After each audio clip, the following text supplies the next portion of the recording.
दोस्तों नमस्कार, ये है मार्गदर्शन फॉर सिविल सर्विसेज। मैं अनुराग चौधरी। दोस्तों आज की वीडियो में प्रस्तुत है भारतीय संविधान एवं राज्य व्यवस्था तथा सामान्य ज्ञान और सामान्य अध्ययन के लिए महत्वपूर्ण टॉपिक भारत में गठित प्रमुख समितियां। इसमें हम भारत में शासन के कार्य संचालन और विशिष्ट मुद्दों के समाधान के लिए प्रमुख कमेटीज, उनके स्थापना वर्ष, अध्यक्ष और उनकी संस्तुतियों या कार्यों के बारे में जानेंगे। ये वीडियो आपके आगामी परीक्षाओं के लिए बेहद महत्वपूर्ण है। तो आइए शुरू करते हैं आज का वीडियो। भारत में गठित प्रमुख समितियां, स्थापना वर्ष, अध्यक्ष और उनके कार्य। सबसे पहले संविधान सभा की प्रमुख समितियों के बारे में जानेंगे। दोस्तों भारत की संविधान सभा के बारे में थोड़ी सी जानकारी ले लेते हैं।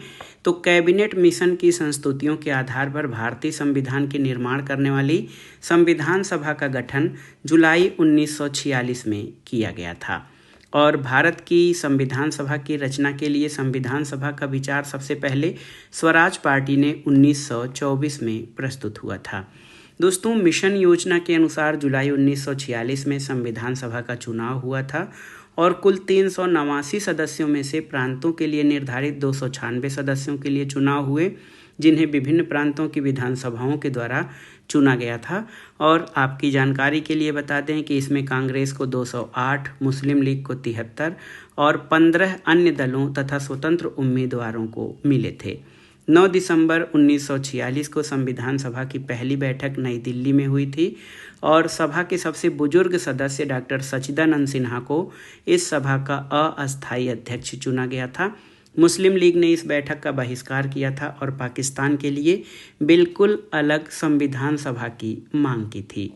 दोस्तों संविधान सभा की प्रमुख समितियां और उनके अध्यक्ष के बारे में जानने से पहले जान लेते हैं कि भारत में संविधान सभा या संविधान संबंधी कार्यों के लिए जो समितियां गठित की गई थीं वो कुछ विशेष मुद्दों से संबंधित थीं।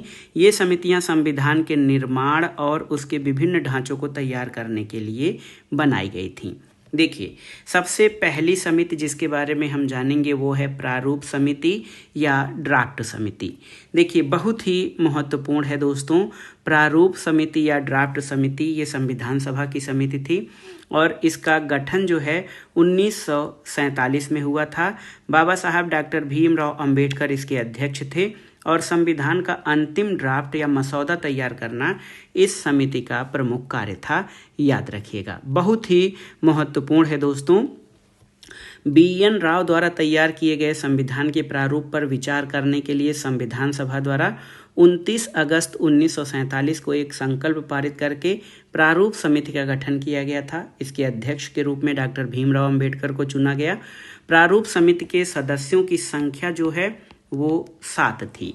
याद रखिएगा, प्रारूप समिति के सदस्यों की संख्या 7 थी, जिसमें डॉक्टर भीमराव अंबेडकर अध्यक्ष थे, एन गोपाल स्वामी अयंगर, अल्लादी कृष्ण स्वामी अय्यर, कन्हैयालाल माणिकलाल मुंशी, सैयद मोहम्मद सादुल्ला, एन माधवराव ये BL मित्र के स्थान पर। इसके अलावा DP खेतान थे और 1948 में इनकी मृत्यु के बाद TT कृष्णमाचारी को इसका सदस्य बनाया गया था। तो ये प्रारूप समिति थी। डॉक्टर भीमराव अंबेडकर इसके अध्यक्ष थे और संविधान का अंतिम ड्राफ्ट या मसौदा तैयार करना इसका मुख्य कार्य था। दूसरा है संघ शक्ति समिति। ये 1946 में गठित हुई थी। पंडित जवाहरलाल नेहरू इसके अध्यक्ष थे और आप जान लीजिए केंद्र सरकार की शक्तियों का निर्धारण करना इस समिति का मुख्य कार्य था। अगला देखते हैं संघीय संविधान समिति 1946 में गठित हुई थी। संघीय संविधान समिति पंडित जवाहरलाल नेहरू इसके अध्यक्ष थे और संघ के संवैधानिक प्रावधानों को तैयार करना इस समिति का मुख्य कार्य था। प्रांतीय संविधान समिति 1946 में गठित हुई और इसके अध्यक्ष सरदार वल्लभ भाई पटेल थे। राज्यों के संविधान की रूपरेखा बनाना इसका प्रमुख कार्य था। ये बहुत ही महत्वपूर्ण है दोस्तों। प्रांतीय संविधान समिति सरदार वल्लभ भाई पटेल इसके अध्यक्ष थे। इसके अलावा देखते हैं मौलिक अधिकार और अल्पसंख्यक समिति 1947 में गठित हुई थी। सरदार वल्लभ भाई पटेल की अध्यक्षता में अधिकार और अल्पसंख्यकों के हितों की रक्षा जो है इस समिति का मुख्य कार्य था। संचालन समिति 1946 में गठित हुई थी। ये संविधान सभा या संविधान निर्माण कार्यों में संविधान सभा का संचालन किस तरह से होगा, संविधान सभा की कार्रवाई का नियमन करना संचालन समिति का मुख्य कार्य था। और डॉक्टर राजेंद्र प्रसाद संचालन समिति के जो है मुखिया या अध्यक्ष थे। आगे आते हैं प्रक्रिया नियम समिति 1946 में डॉक्टर राजेंद्र प्रसाद की अध्यक्षता में गठित हुई। संविधान सभा के संचालन के लिए नियम बनाना इसका प्रमुख कार्य था। कार्य संचालन समिति 1946 में कन्हैया लाल माणिक लाल मुंशी की अध्यक्षता में बनी थी और सदन की कार्यसूची का प्रबंधन करना इस जो है कमेटी का मुख्य कार्य था। सदन समिति 1946 में बी पट्टाभी सीतारमैया की अध्यक्षता में बनी थी। सदस्यों के आवास और सुविधाओं का प्रबंधन करना इस समिति का कार्य था। और इसी तरह देखिए राज्यों के लिए समिति बनी थी 1946 में। पंडित जवाहरलाल नेहरू इसके अध्यक्ष थे और रियासतों से बातचीत और विलय की प्रक्रिया जो है इसका मुख्य कार्य था।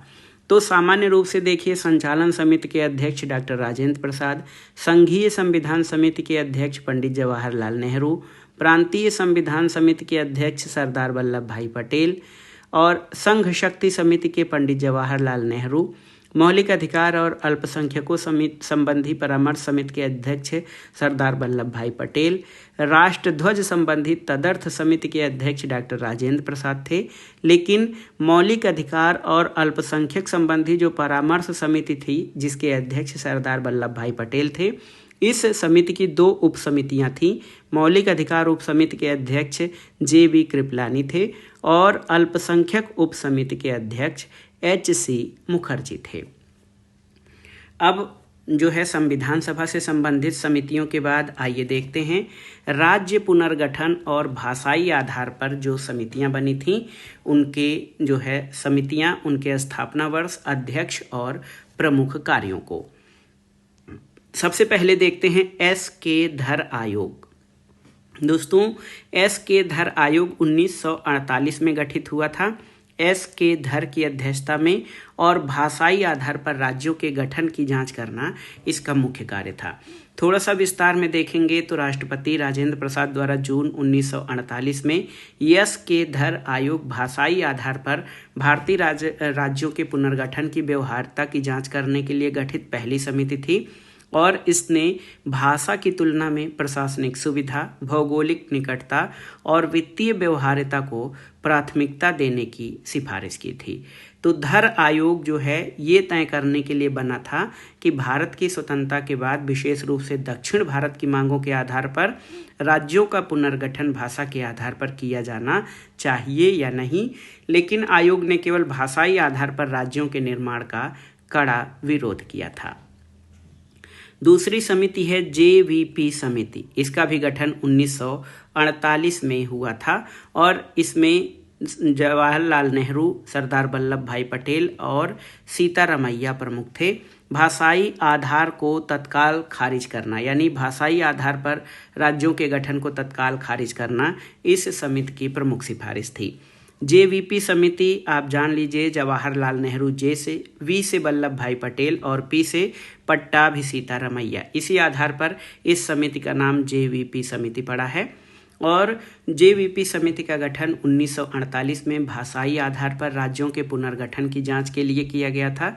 जवाहरलाल नेहरू, वल्लभ भाई पटेल और P सीतारमैया द्वारा गठित इस समिति ने 1949 में अपनी रिपोर्ट में भाषा के आधार पर राज्यों के विभाजन को खारिज कर दिया और प्रशासनिक सुविधा, सुरक्षा और एकता को प्राथमिकता दी थी। अब आइए देखते हैं राज्य पुनर्गठन आयोग। राज्य पुनर्गठन आयोग, इसकी स्थापना 1953 में फजल अली की अध्यक्षता में की गई थी और इस समिति ने 14 राज्य और 6 यूनियन टेरिटरीज बनाने की सिफारिश की थी। देखिए, भारत में राज्य पुनर्गठन आयोग की स्थापना दिसंबर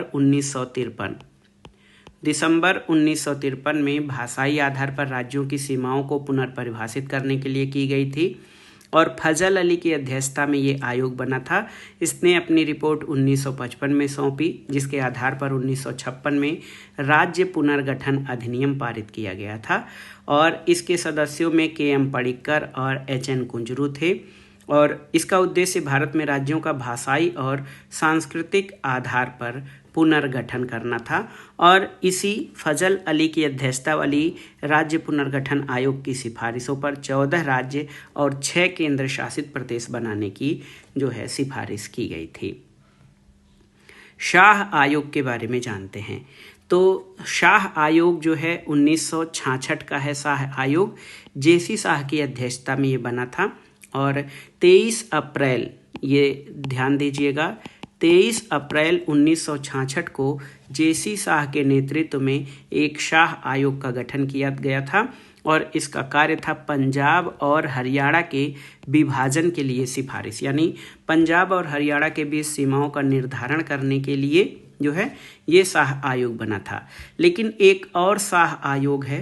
भारतीय लोकतंत्र द्वारा आपातकाल के खिलाफ किए गए संघर्ष के संदर्भ में 1977 के आयोग को शाह आयोग के नाम से जाना जाता है। शाह आयोग जो है भारत सरकार द्वारा 28 मई 1977 को राष्ट्रीय आपातकाल के दौरान हुए अत्याचार, सत्ता के दुरुपयोग, नागरिक स्वतंत्रता के उल्लंघन की जांच के लिए एक जांच आयोग था और भारत के पूर्व मुख्य न्यायाधीश जेसी शाह के नेतृत्व में इसने अगस्त 1978 में अपनी रिपोर्ट सौंपी थी। तो ये शाह आयोग दूसरा है, लेकिन 1966 में, मतलब उन्हीं की अध्यक्षता में बना था। 1966 में जो शाह आयोग बना ये पंजाब और हरियाणा के बीच सीमाओं के पुनर्गठन के लिए बना था। 1977 का शाह आयोग फेमस है, जो आपातकाल की ज्यादतियों की जांच करने के लिए किया गया था। अब आइए बहुत ही महत्वपूर्ण देखते हैं पंचायती राज और स्थानीय स्वशासन से संबंधित विभिन्न जो आयोग और समितियां हैं उनके बारे में। तो विकेंद्रीकरण या लोकतांत्रिक विकेंद्रीकरण की दृष्टि से ये समितियां बहुत ही महत्वपूर्ण हैं। इनका क्रम आता है और किन किन स्तरीय या किन स्तरीय पंचायतों की सिफारिश इन समितियों द्वारा की गई थी उसके बारे में भी प्रश्न आते हैं। तो सबसे पहले बलवंत राय मेहता समिति यानी BR मेहता समिति के बारे में जानते हैं। देखिए, बलवंत राय मेहता समिति का गठन 1957 में हुआ था BR मेहता की अध्यक्षता में और इन्होंने पंचायती राज के लिए त्रिस्तरीय पंचायती राज की सिफारिश की थी, जिसमें ग्राम स्तर, ब्लॉक स्तर और जिला स्तर। तो दोस्तों, भारत सरकार ने 16 जनवरी 1957 को सामुदायिक विकास कार्यक्रम और राष्ट्रीय विस्तार सेवा के कामकाज की जांच के लिए BR मेहता समिति की नियुक्ति की थी। बलवंत राय मेहता की अध्यक्षता में समिति ने ग्रामीण विकास में बेहतर स्थानीय भागीदारी सुनिश्चित करने के लिए पंचायती राज यानी लोकतांत्रिक विकेंद्रीकरण का प्रस्ताव रखा और नवंबर 1957 में अपनी जो है रिपोर्ट प्रस्तुत की थी। इसमें ग्राम स्तर पर ग्राम पंचायत को प्रत्यक्ष निर्वाचित के लिए त्रिस्तरीय संरचना में, ब्लॉक स्तर पर पंचायत समिति और जिला स्तर पर जिला परिषद के गठन की सिफारिश की थी और इन्होंने लोकतांत्रिक निकायों की शक्ति और उत्तरदायित्व का वास्तविक हस्तांतरण लोकतांत्रिक विकेंद्रीकरण के माध्यम से करने की सिफारिश की थी। तो ये बहुत ही महत्वपूर्ण है। BR मेहता समिति ने त्रिस्तरीय पंचायती राज की बात की थी। ग्राम स्तर पर ग्राम पंचायत, ब्लॉक स्तर पर पंचायत समिति और जिला स्तर पर जिला परिषद। देखिए, पंचायती राज से संबंधित दूसरी महत्वपूर्ण समिति अशोक मेहता समिति है। इसका गठन 1977 में अशोक मेहता की अध्यक्षता में हुआ था और इसने मौजूदा त्रिस्तरीय संरचना के स्थान पर द्विस्तरीय मॉडल और राजनीतिक भागीदारी की सिफारिश की थी। 1977 में जनता पार्टी की सरकार ने दोस्तों अशोक मेहता समिति का गठन किया था, जो भारत में कमजोर पड़ रही पंचायती राज संस्थाओं की समीक्षा और पुनरुद्धार के लिए किया गया था। इन्होंने 1978 में अपनी रिपोर्ट दी थी और इन्होंने 2 स्तरीय पंचायत प्रणाली यानी जिला परिषद और मंडल पंचायत की बात की थी। द्विस्तरीय में जिला परिषद और मंडल पंचायत द्विस्तरीय पंचायतों की बात की थी अशोक मेहता समिति ने।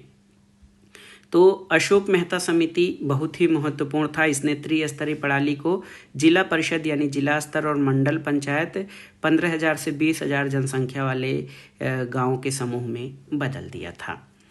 तीसरी महत्वपूर्ण समिति है, देखिए, GVK राव समिति। 1985 में इसका गठन किया गया था GV.K. राव की अध्यक्षता में। विकास कार्यों में नौकरशाही की भूमिका को कम करना इस समिति का मुख्य अनुशंसा थी। योजना आयोग द्वारा ये नियुक्त किया गया था GV.K. राव समिति। ग्रामीण विकास और गरीबी उन्मूलन के लिए इन्होंने प्रशासनिक व्यवस्थाओं की समीक्षा की थी और इस समिति ने पाया कि नौकरशाही के अत्यधिक नियंत्रण ने पंचायती राज को विकास से अलग कर दिया है और इन्होंने ग्रामीण या पंचायती राज को मजबूत करने जिला स्तरीय जिला परिषद को योजना और विकास की प्रमुख सिफारिश बनाने की सिफारिश की थी, प्रमुख इकाई बनाने की, लेकिन इसमें इन्होंने नौकरशाही की भूमिका को कम करने पर बल दिया था। अगला है LM सिंघवी समिति। आप देखिए, लक्ष्मीमल सिंघवी समिति का गठन 1986 में लक्ष्मीमल सिंघवी की अध्यक्षता में किया गया और इस समिति ने पंचायतों को संवैधानिक दर्जा देने की मांग की थी। दोस्तों, लोकतंत्र और विकास के लिए पंचायती राज संस्थाओं को पुनर्जीवित करने के लिए राजीव गांधी सरकार, देखिए राजीव गांधी सरकार द्वारा लक्ष्मीमल सिंघवी की अध्यक्षता में सिंघवी समिति का गठन 1986 में किया गया था। इनकी सबसे महत्वपूर्ण सिफारिश ये थी कि पंचायती राज संस्थाओं को संवैधानिक दर्जा दिया जाना चाहिए और समिति की सिफारिश के आधार पर 1992 में 73वें संविधान संशोधन द्वारा पंचायती राज संस्थाओं के लिए जो संवैधानिक संशोधन किया गया था उस पर अमल किया गया और इसने इस बात पर जोर दिया कि ग्राम सभा स्थानीय स्वशासन और प्रत्यक्ष लोकतंत्र की नींव है और इन्होंने नियमित चुनावों की वकालत की थी और समिति ने राज्य वित्त आयोगों के गठन सहित स्थानीय निकायों को वित्तीय रूप से मजबूत करने की भी सिफारिश की थी। अगला है PK थुंगन समिति। 1988 में इसका गठन PK थुंगन की अध्यक्षता में हुआ था और इन्होंने भी पंचायती राज को संवैधानिक मान्यता देने का सुझाव दिया था। PK थुंगन समिति 1988 में गठित हुई। इन्होंने अपनी रिपोर्ट 1989 में दी थी। इसने जिला नियोजन के लिए राजनीतिक और प्रशासनिक संरचना की जांच के लिए ये सिफारिश किया कि पंचायती राज संस्थाओं को संवैधानिक मान्यता दिया जाए। इसी के परिणाम स्वरूप 73वां और 74वां संविधान संशोधन लागू हुआ था। अब आइए देखते हैं अगला VN गाडगिल समिति। VN गाडगिल समिति का गठन 1988 में किया गया था। VN गाडगिल की अध्यक्षता में पंचायतों के कार्यकाल और शक्तियों का प्रारूप निर्धारित करना इस समिति का महत्वपूर्ण कार्य था। VN गाडगिल समिति, जिसे नीति और कार्यक्रम समिति के नाम से भी जाना जाता है, इनका गठन किसने किया था? कांग्रेस पार्टी के द्वारा इस समिति का गठन किया गया था और भारत में पंचायती राज संस्थाओं को सुदृढ़ करने के उपायों का सुझाव देने के लिए इस समिति का गठन किया गया। इसने स्थानीय निकायों को संवैधानिक दर्जा, त्रिस्तरीय प्रणाली, प्रत्यक्ष चुनाव और 5 वर्षीय निश्चित कार्यकाल की सिफारिश की थी। अगला है दंतवाला समिति। दंतवाला समिति 1977 में गठित किया गया था और ये भारत सरकार द्वारा दंतवाला समिति बनाई गई थी। LM दंतवाला की अध्यक्षता में ब्लॉक स्तरीय नियोजन पर इन्होंने विशेष बल दिया था। तो भारत सरकार द्वारा 1977 में नियुक्त और प्रोफेसर ML दंतवाला की अध्यक्षता वाली दंतवाला समिति ब्लॉक स्तर की योजना और ग्रामीण ऋण पर केंद्रित महत्वपूर्ण समिति थी और इसने ग्रामीण विकास में सुधार के लिए विकेंद्रीकृत योजना की सिफारिश और क्षेत्रीय ग्रामीण बैंकों को मजबूत करने के महत्वपूर्ण सुझाव दिए थे। 1978 में इन्होंने अपनी रिपोर्ट सौंपी थी। अगला है हनुमंत राव समिति। 1984 में इसका गठन CH हनुमंत राव की अध्यक्षता में हुआ था और ये अर्थशास्त्री थे, प्रोफेसर CH हनुमंत राव, और इन्होंने जिला स्तरीय योजना के विकेंद्रीकरण पर विशेष सिफारिश दी थी। दोस्तों, ये भारत में जिला स्तरीय योजना और विकेंद्रीकृत प्रशासन पर केंद्रित महत्वपूर्ण समिति थी। इसने प्रभावी विकास सुनिश्चित करने के लिए विशेषीकृत स्वायत्त योजना निकायों के माध्यम से जिला स्तर पर योजना को मजबूत करने का बल दिया था और जिला नियोजन और पंचायती राज संस्थाओं को सुदृढ़ करने के लिए इन्होंने अलग जिला नियोजन निकायों की आवश्यकता पर जोर दिया, जिसका नेतृत्व कलेक्टर या मंत्री करते हैं। अगला है भूरिया समिति। 1995 में इसका गठन दिलीप सिंह भूरिया की अध्यक्षता में हुआ था। दोस्तों 1995 की दिलीप सिंह की अध्यक्षता वाली भूरिया समिति ने 3 स्तरीय प्रणाली का प्रस्ताव रखा था। ग्राम सभा गांव, ग्राम पंचायत मध्यवर्ती स्तर और एक उच्चतर ब्लॉक तालुका निकाय। इसने जनजातियों को भूमि, वन, लघु जल निकाय और विवाद समाधान पर नियंत्रण देने की प्राथमिकता दी थी। और पेशा अधिनियम या अनुसूचित क्षेत्रों में प्रशासन पर जो है इन्होंने विशेष जो है सिफारिश दी थी। अगला है दोस्तों केंद्र राज्य संबंध और राज्यपाल की भूमिका से संबंधित जो प्रमुख समितियां और आयोग बने हैं, उनमें सबसे महत्वपूर्ण आप देखिए सरकारिया आयोग है। इसकी स्थापना 1983 में न्यायमूर्ति रणजीत सिंह सरकारिया की अध्यक्षता में हुई थी और भारत सरकार द्वारा 1983 में जून 1983 में इस आयोग का गठन किया गया था। इसका उद्देश्य केंद्र और राज्य सरकारों के बीच शक्ति संतुलन और संबंधों की समीक्षा करना और सिफारिश देना था। सर्वोच्च न्यायालय के सेवानिवृत्त न्यायाधीश SR सरकारिया के नेतृत्व में इस आयोग ने 1988 में सहकारी संघवाद पर बढ़ावा देने पर केंद्रित 247 सिफारिशों के साथ 1600 पृष्ठों की एक रिपोर्ट प्रस्तुत की थी। इसका मुख्य कार्य राज्यपाल की नियुक्ति और अनुच्छेद 356 की समीक्षा करना था। पुंछी आयोग 2007 में गठित आयोग था मदन मोहन पुंछी की अध्यक्षता में, जिसने केंद्र राज्य संबंधों में नए सुधारों की सिफारिश की थी। 27 अप्रैल 2007 को MM पुंछी, न्यायमूर्ति मदन मोहन पुंछी की अध्यक्षता में इस आयोग का गठन किया गया था। और 1988 में सरकारिया आयोग द्वारा अपनी रिपोर्ट प्रस्तुत करने के बाद से भारत के राजनीतिक और आर्थिक परिदृश्य में जो परिवर्तन हुए थे उनका अध्ययन करना पुंछी आयोग का मुख्य कार्य था। एक देखिए केंद्र राज्य संबंधों पर राजमन्नार समिति है। 1969 में इसकी स्थापना हुई थी डॉक्टर PV राजमन्नार की अध्यक्षता में। तमिलनाडु की DMK सरकार ने, मतलब ये राज्य स्तरीय समिति थी, DMK सरकार ने राजमन्नार की अध्यक्षता में एक 3 सदस्यीय समिति का गठन किया था। इसका उद्देश्य केंद्र राज्य संबंधों की समीक्षा करना और राज्य की स्वायत्तता को मजबूत करने के उपाय सुझाना था। इसने केंद्र की ओर झुकते संघीय ढांचे पर चिंता जताई थी और अत्यधिक शक्तियों के हस्तांतरण की सिफारिश की थी। और इन्होंने सिफारिश दी थी कि अनुच्छेद 263 के तहत एक अंतर्राज्यीय परिषद की स्थापना की जाए और राज्यपाल द्वारा राष्ट्रपति शासन लगाने वाले अनुच्छेद 356 और 365 को पूरी तरह से समाप्त या संशोधित करने की सिफारिश राजमन्नार समिति ने की थी। अगला है देखिए आनंदपुर साहिब प्रस्ताव। ये 1973 में गठित हुआ अकाली दल द्वारा। रक्षा और विदेश नीति को छोड़कर बाकी जो अधिकार और कार्य हैं वो राज्यों को दिए जाने की सिफारिश इस आयोग के द्वारा की गई थी। आनंदपुर साहिब प्रस्ताव 1973 में शिरोमणि अकाली दल द्वारा अपनाया गया एक प्रमुख राजनीतिक प्रस्ताव था जो पंजाब के लिए अधिक स्वायत्तता, केंद्र राज्य संबंधों को पुनर्गठित करने और सिख पहचान को मान्यता देने की मांग करता था। ये भारत में संघीय ढांचों को मजबूत करने और सिख समुदाय की धार्मिक और राजनीतिक आकांक्षा को पूर्ण करने का एक प्रमुख दस्तावेज बना था।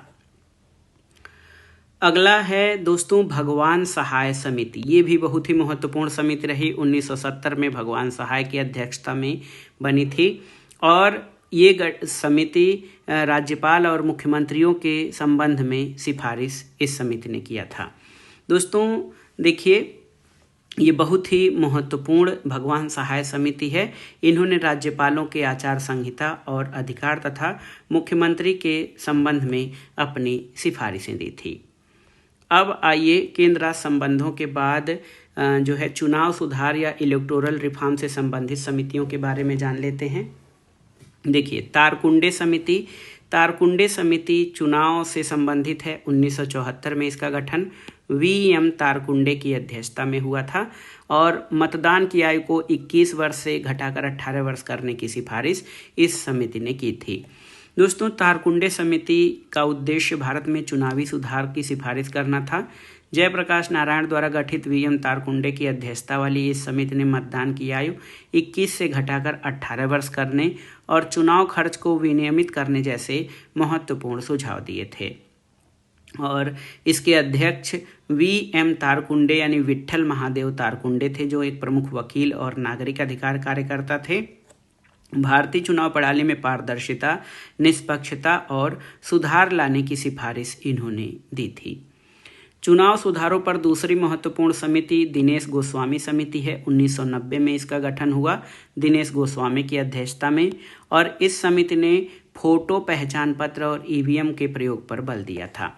दोस्तों, दिनेश गोस्वामी समिति व्यापक चुनाव सुधारों की सिफारिश करने के लिए जो है ऐतिहासिक समिति थी।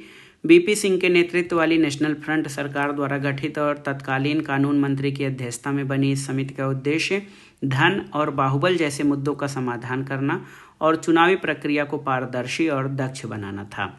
चुनाव व्यय के लेखांकन में इसने चुनाव व्यय के पुनर्गठन की बात की। चुनाव लड़ने की सीमा यानी ये सुझाव दिया कि एक उम्मीदवार को 2 से अधिक निर्वाचन क्षेत्रों से चुनाव नहीं लड़ना चाहिए, और लोकसभा चुनाव के लिए सुरक्षा जमा राशि बढ़ाकर 5,000 रुपये करने की सिफारिश इन्होंने की थी। अगला है इंद्रजीत गुप्ता समिति। 1998 में इंद्रजीत गुप्ता की अध्यक्षता में बनी थी और चुनाव का खर्च सरकार द्वारा वहन करने पर इन्होंने बल दिया था।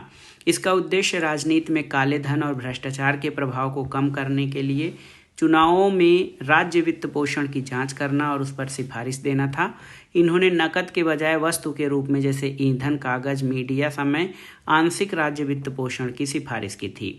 इस समिति यानी इंद्रजीत गुप्ता समिति के अध्यक्ष इंद्रजीत गुप्ता थे, और 1998 में इसकी स्थापना राजनीतिक दल के नेताओं की बैठक के बाद की गई थी, और इन्होंने 14 जनवरी 1999 को अपनी सिफारिशें प्रस्तुत की थीं। अगला देखिए लिंग दोह समिति है। 2006 में इसका गठन जे.एम. लिंग दोह की अध्यक्षता में हुआ।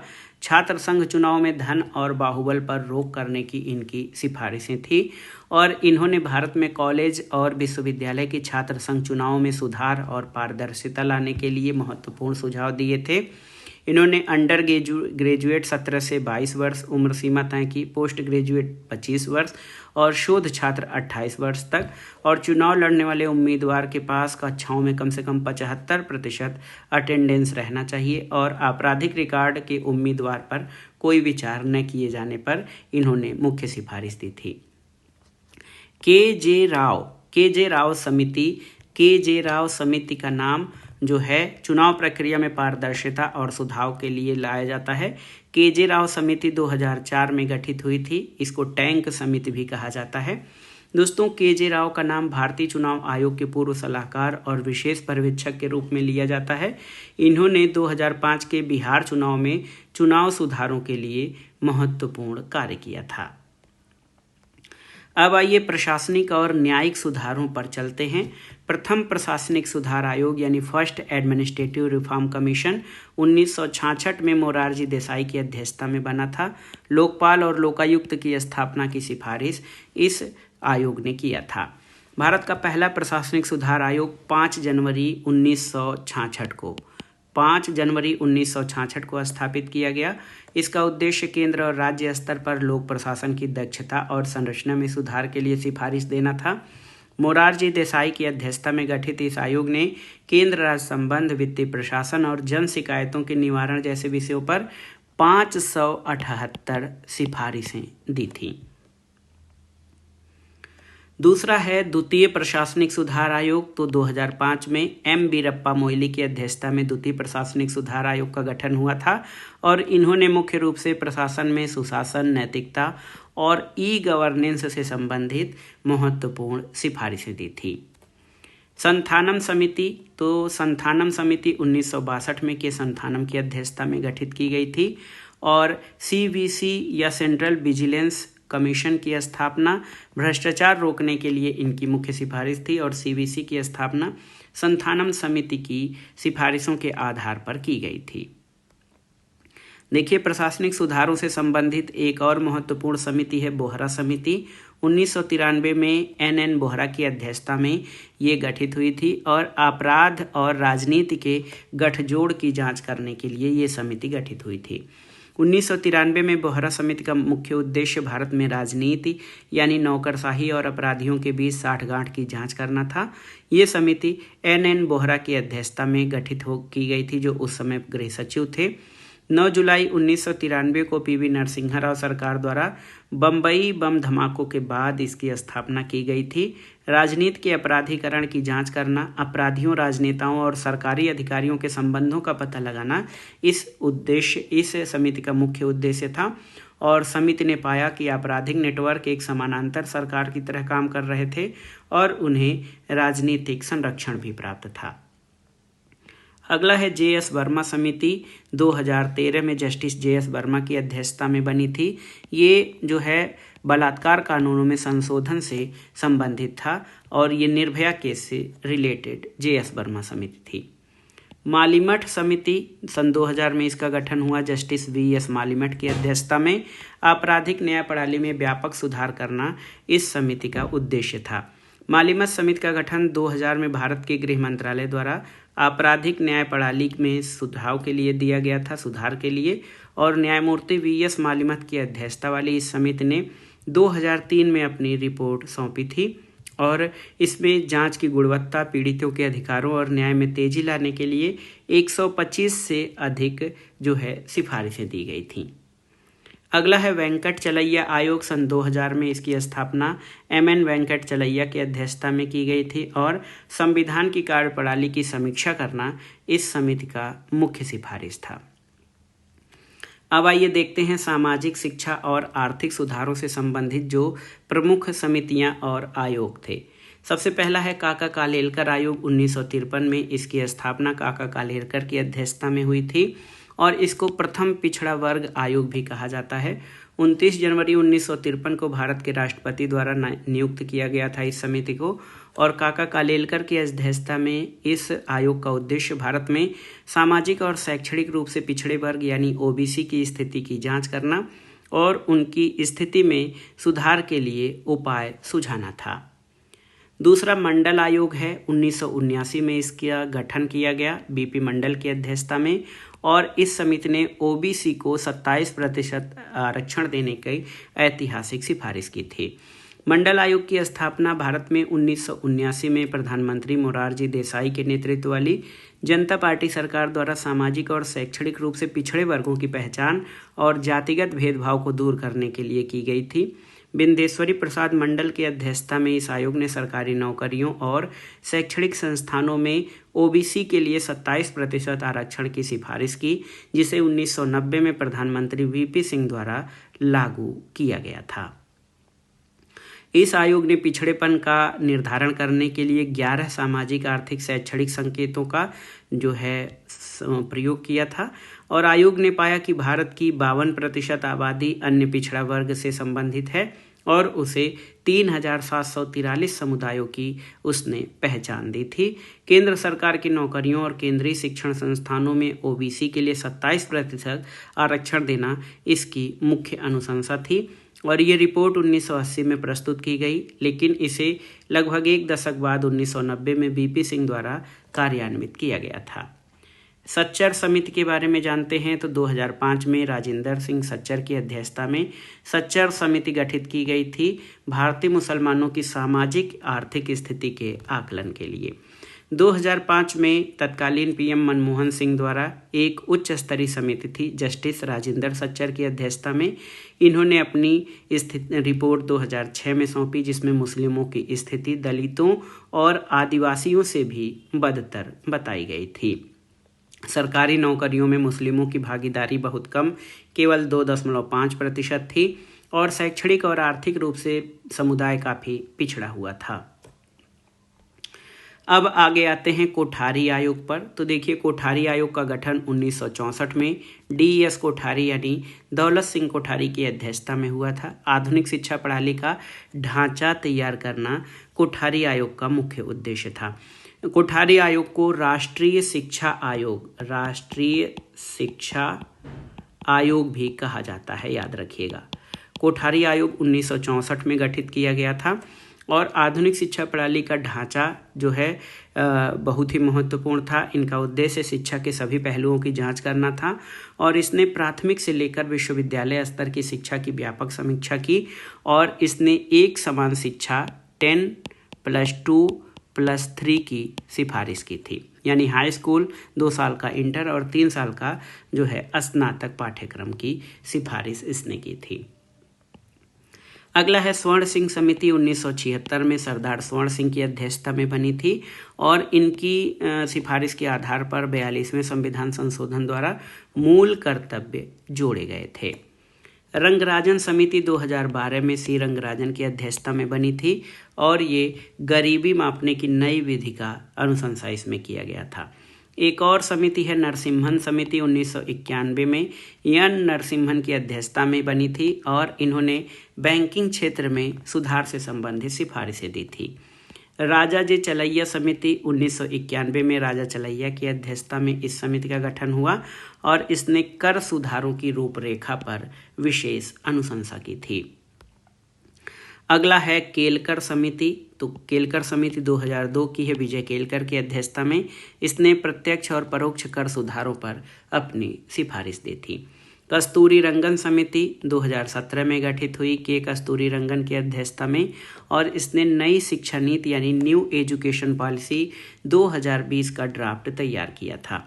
तो सामान्य रूप से देखा जाए तो कस्तूरी रंगन समिति राष्ट्रीय शिक्षा नीति के लिए मसौदा तैयार करने से संबंधित थी और इस समिति ने 31 मई 2019 को अपनी रिपोर्ट सौंपी, जिसके आधार पर NAP 2020 को अंतिम रूप दिया था।